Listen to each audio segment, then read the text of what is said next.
জাতীয় রাজনীতিতে নতুন এক সমীকরণ। সংসদের ডেপুটি স্পিকার পদ ঘিরে আলোচনা শুরু হয়েছে।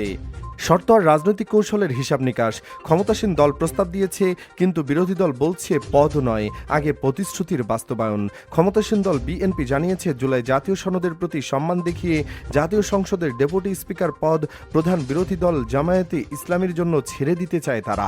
সরকার চাইছে 12 মার্চ শুরু হওয়া সংসদের প্রথম অধিবেশনে স্পিকার ও ডেপুটি স্পিকার নির্বাচন একসঙ্গে সম্পন্ন হোক। এ বিষয়ে আনুষ্ঠানিক ও মৌখিকভাবে প্রস্তাবও দেওয়া হয়েছে বলে জানিয়েছেন দলের শীর্ষ নেতারা। তাদের ভাষ্য, এটি রাজনৈতিক সদিচ্ছার বহিঃপ্রকাশ এবং ঐক্যমত্যের রাজনীতির একটি সূচনা। তবে জামায়াতে ইসলামী সরাসরি হ্যাঁ বলেনি। দলটির নেতারা স্পষ্ট করেছেন, গণভোটের অনুমোদিত জুলাই জাতীয় সনদের পূর্ণাঙ্গ বাস্তবায়নের নিশ্চয়তা না পেলে তারা ডেপুটি স্পিকারের পদ গ্রহণ করতে আগ্রহী নন।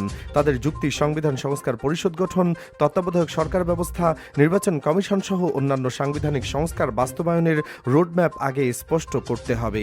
শুধু একটি পদ নিলে গণভোটের রায়ের মূল চেতনা আড়ালে পড়ে যেতে পারে। তারা মনে করছেন, রাজনৈতিক সংস্কার প্রক্রিয়া শুরু না হলে এই পদ গ্রহণ ভবিষ্যতে কৌশলগত নেতিবাচক বার্তা দিতে পারে। দলীয় সূত্র বলছে, বিষয়টি নিয়ে জামায়াতের অভ্যন্তরীণ ফোরামে বিস্তারিত আলোচনা চলছে। সম্ভাব্য কয়েকজন সংসদ সদস্যের নাম খুললেও এখনো আনুষ্ঠানিক কোনো সিদ্ধান্ত হয়নি।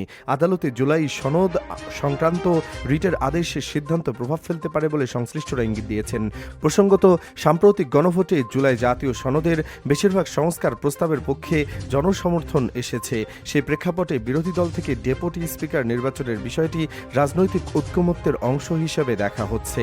সব মিলিয়ে প্রশ্ন একটাই, জামায়াত কি শর্ত সাপেক্ষে প্রস্তাব গ্রহণ করবে, নাকি বাস্তবায়ন নিশ্চিত না হওয়া পর্যন্ত অপেক্ষার পথেই থাকবে?